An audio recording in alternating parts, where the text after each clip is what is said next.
उनको इस साल नकली बीज दिया गया और वो बीज भी इतना महंगा बीज है कि एक बीज 10 रुपए का। बहुराष्ट्रीय कंपनी नीदरलैंड ने किसानों को चीट करने का राजस्थान में भी काम किया है। रिप्रेजेंटेटिव था वो वहां से भाग गया।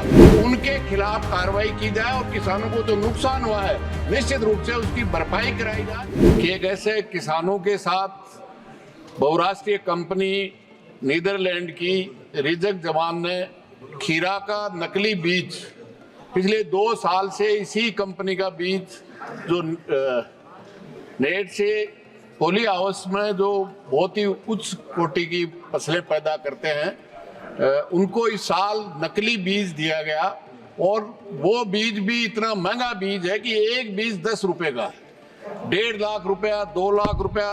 ये राजस्थान के सीकर और नागौर के तमाम दर्जनों किसानों के वो बिल मेरे पास हैं। करोड़ों रुपए की फसल इस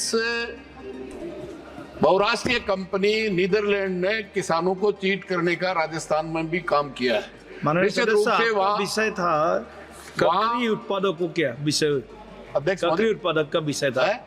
विषय आपका ककड़ी उत्पादक वाला था, दूसरा विषय बोल रहा है। वही है जो नकली खीरा का बीज दे करके न केवल किसानों की फसल को जो करोड़ों रुपए की, आप अंदाजा कीजिए 2-2 लाख रुपए का बीज कंपनी से लिया और किसी भी तरह की फसल पैदा 10% भी नहीं हुई, जिसका उत्पादन बीमारियों से मुकाबले का था। 2 साल ठीक से दिया और इसलिए विश्वास करके लोगों ने इसको खरीदा है। मेरा निवेदन है कि वहां के कृषि विभाग ने कंपनी और अधिकारी 10 अधिकारियों की टीम बना करके भेजा।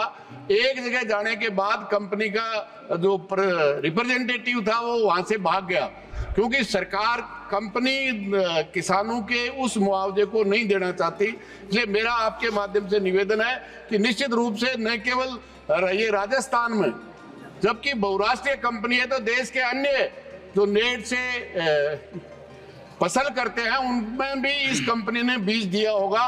तो तमाम देश में इस नकली बीज कंपनी नीदरलैंड की कंपनी ने जो दिया है उनके खिलाफ कार्रवाई की जाए और किसानों को जो नुकसान हुआ है निश्चित रूप से उसकी भरपाई कराई जाए। क्योंकि अगर कोर्टों में चक्कर काटेगा तो एक साधारण किसान देश के कोर्टों में चक्कर नहीं काट सकता। क्योंकि इस तरह की कंपनियां जो बीज और खाद में जिस तरह से नकली दे करके किसानों को लूटने का काम कर रही है, उनके खिलाफ सख्त से सख्त कार्रवाई की जाए।